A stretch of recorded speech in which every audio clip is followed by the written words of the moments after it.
에스겔 이제 마지막이 되겠습니다. 24장 15절로 27절까지 함께 보실까요? 에스겔서 24장 15절로 27절까지. 에스겔서 24장 15절로 27절 다 같이 한 목소리를 읽어봅니다. 시작.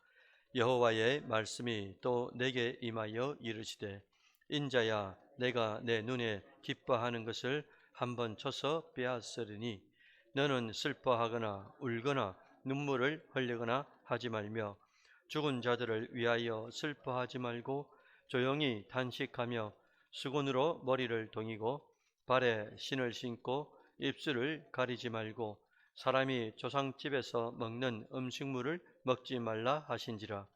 내가 아침에 백성에게 말하였더니 저녁에 내 아내가 죽었으므로 아침에 내가 받은 명령대로 행하매 백성이 내게 이르되 내가 행하는 이 일이 우리와 무슨 상관이 있는지 너는 우리에게 말하지 아니하겠느냐 하므로 내가 그들에게 대답하기를 여호와의 말씀이 내게 임하여 이르시되 너는 이스라엘 족속에게 이르기를 주 여호와의 말씀에 내 성소는 너희 세력의 영광이요 너희 눈의 기쁨이요 너희 마음의 아낌이 되었거나 내가 더럽힐 것이며 너희의 버려둔 자녀를 칼에 엎드러지게 할지라.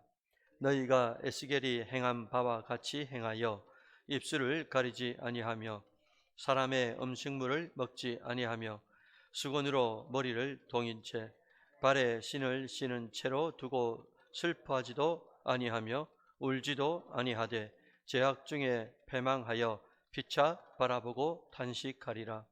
이같이 에스겔이 너희에게 표징이 되리니 그가 행한 대로 너희가 다 행할지라. 이 일이 이루어지면 내가 주 여호와인 줄을 너희가 알리라 하라 하셨느니라. 인자야 내가 그 힘과 그 즐거워하는 영광과 그 눈이 기뻐하는 것과 그 마음이 간절하게 생각하는 자녀를 데려가는 날 곧 그 날에 도피한 자가 내게 나와서 내 귀에 이 일을 들려주지 아니하겠느냐. 그 날에 내 입이 열려서 도피한 자에게 말하고 다시는 잠잠하지 아니하리라. 이같이 너는 그들에게 표징이 되고 그들은 내가 여호와인 줄 알리라. 아멘. 예, 여러분들 반갑습니다. 오늘 새벽에는 이해되지 않는 일이 생길 때, 이게 제목이 되겠습니다. 이해되지 않는 일이 생길 때. 오늘 우리가 묵상한 말씀은 에스겔서 24장이죠. 에스겔서가 전체 48장으로 되어 있습니다. 근데 지난 7월 중순부터 해가지고 오늘까지, 내일 이제 9월 1일이니까 달이 바뀌고 계절이 바뀌잖아요.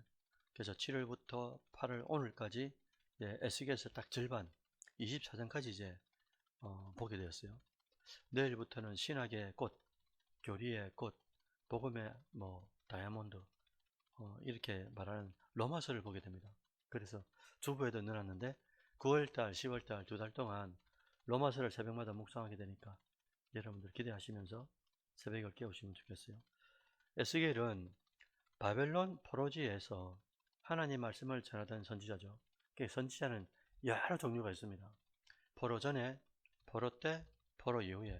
근데 에스겔은, 다니엘은, 이런 친구들은 포로 때 잡혀갔으니까요. 그래서 바벨론에 잡혀가서 그 바벨론에서 선교 사역을 했던 친구죠. 오늘 본문은 에스겔의 개인적인 아픔이 있습니다. 그리고 이 아픔이 이스라엘 민족의 심판과 연결되는 거예요. 아주 독특한 특별한 말씀인데요. 하나님께서 에스겔의 아내를 데려갑니다. 갑자기. 이유도 없습니다. 왜 데려갔는지도 안 적혀 있어요. 에스겔의 아내를 데려가시면서도 뭐라고 말씀하시냐니까 에스겔아 눈물 흘리지 마라. 이렇게 말씀하시는 겁니다. 자, 우리가 보기에는 야, 하나님 가혹하신데 어떻게 그럴 수가 있을까? 어떻게 그런 명령을 하시노? 그렇게 볼 수가 있는데요. 그러나 이 사건은 단순하게 에스겔 개인의 슬픔으로 끝나는 게 아닙니다.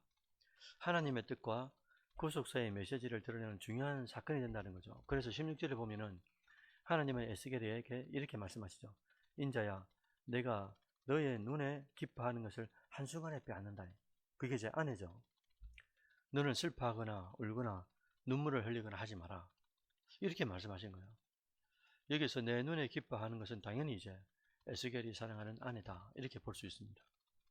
하나님은 에스겔에게 아내를 잃은 고통을 주시면서 아픔을 슬픔을 주시면서 갑자기 데려가시면서 이해할 수 없는 일이 내 삶에 생겼는데 에스겔의 인생에 생겼는데 울지도 마라 애고하지도 말라고 말씀하신 거예요.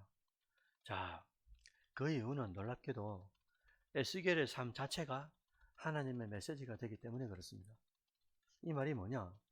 여기서 교훈은 여러분 우리 인생에도 가장 아픈 순간조차 이걸 어떻게 해석할 수 있냐니까 하나님이 사용하신다 이거죠. 우리 개인적으로 보면은 너무나 큰 아픔이고 감당할 수 없는 슬픔인데 이 슬픔을 하나님이 사용하신다라는 거예요.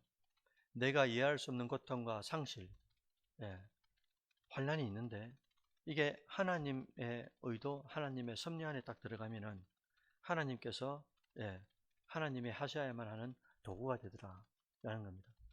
우리는 이 사실 앞에서 이해가 되지 않는 일 앞에 그런 일들을 만나게 될 때 황당하거나 당황스럽거나 어떻게 이런 일이 생길까?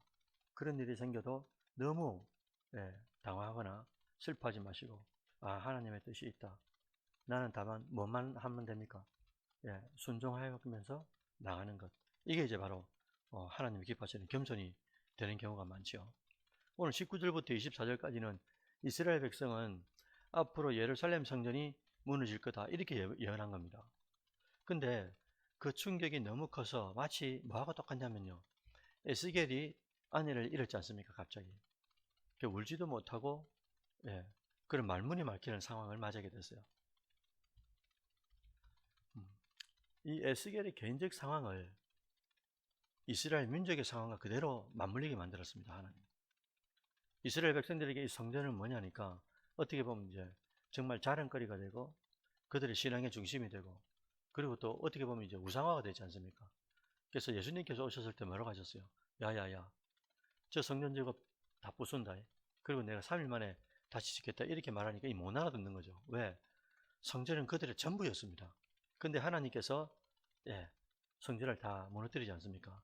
돌 하나도 남지 않도록 그렇게 이제 만드신 거죠. 이 상황이 오늘 에스겔에게 가장 사랑했던 아내가 갑자기 하나님께서 데려가시는 그 상황, 그리고 눈물을 흘리고 싶어도 갑작스러운 이 상황을 맞아들일 수가 없다 이거죠. 그래서 24절에 말씀하시기를 이와 같이 에스겔이 너희에게 뭐가 된다고요? 표징이 된다라고 말씀하신 거예요.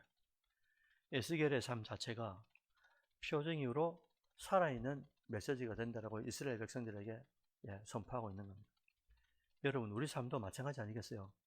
때로는 여러분 말보다 더 강력한 증거가 우리 삶 자체죠.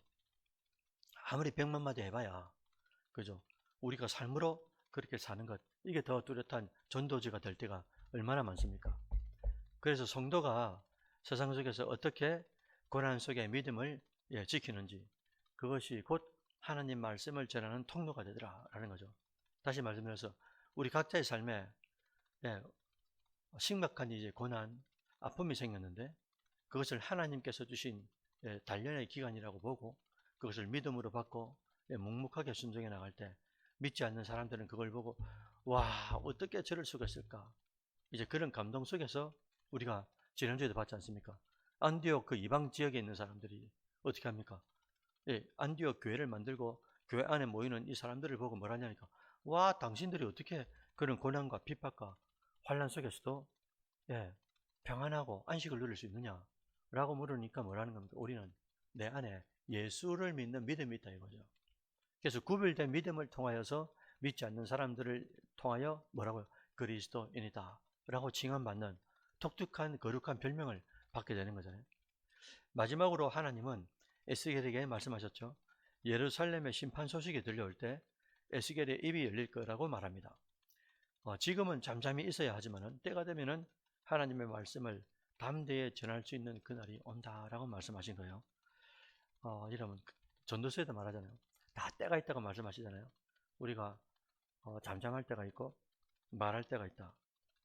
그래서 하나님의 이 약속이 성취가 되는 그때 우리는 담대히 하나님의 이름, 거룩한 이름을 이제 높여드릴 수가 있는 거죠. 오늘 말씀은 결론적으로 두 가지를 이제 교훈합니다. 하나는 내 삶의 고통도 하나님께서 도구 삼으신다라는 걸 잊으면 안 된다는 거죠. 왜 여러분 고통이 왜 없겠어요? 슬픔이 왜 없습니까? 인생에 있지만은 그 슬픔도 하나님 앞에서 녹여 잘 내야 된다 이거죠. 하나님 안에서 그 슬픔을 다시 보는 시각들이 좀 필요하고요. 그래서 오늘 본문에서도 뭐랬습니까? 에스겔에게 아내의 죽음은 이해하기 어렵지만은 너무나 큰 슬픔이지만은 하나님은 그것을 통해서 이스라엘 백성 민족들에게 메시지를 전하는 그런 통로, 그런 연결고리로 사용하고 있더라라는 거예요. 두 번째는 하나님의 말씀 앞에서 잠잠히 좀 이제 기다릴 줄 알아야 되는 사람, 그런 성도가 시대지 말에 필요하다라는 거죠. 그래서 아까 말씀드린 것처럼 때로는 100만 마디 말보다도 조용히 잠잠하게 기다릴 때가 필요합니다. 왜 여러분들 억울한 상황이 없겠어요? 설명할 수 없는 고난이 왜 없겠습니까? 그럼에도 불구하고 하나님은 살아계시기 때문에 하나님이 일하신다. 하나님이 전부 다 아신다. 왜? 전지전능이기 때문에. 그래서 하나님이 아시기 때문에 우리가 구구절절로 다 설명하지 않아도 하나님께서 때로는 해결하신다라고 믿고 잠잠히 이 기다리는 훈련. 모든 우리 믿음의 선진들이 그랬지 않습니까? 모세도 그랬고 다윗도 그랬고요. 왜냐하면은 때가 되면 우리는 하나님의 행하신 일을 이해하게 되고 그 가운데 그 일들을 선포하게 되는 그때가 반드시 오기 때문이다라는 겁니다. 그래서 오늘 설교 제목이 뭐라고 말씀드렸어요? 이해할 수 없는 일들이 생길 때 그때 어떻게 할 것인가 라는 제목이었어요. 이해할 수 없는 일들이 항상 기쁜 게 아닙니다. 고통이 되고 슬픔이 되고 아픔이 왜 안 되겠어요? 그때 항상 제가 말씀드리지만 하나님이 하실 일이 있다 라고 섭리적 관점으로 믿어드려야 되고, 그리고 또 그것을 바라보면서 하나님께서 하실 일들이 성취되기까지 끊임없이 순종하고 잠잠히 묵묵히 기다리는 새벽에 권속들 되시기를 주의 이름으로 축원드립니다. 아멘.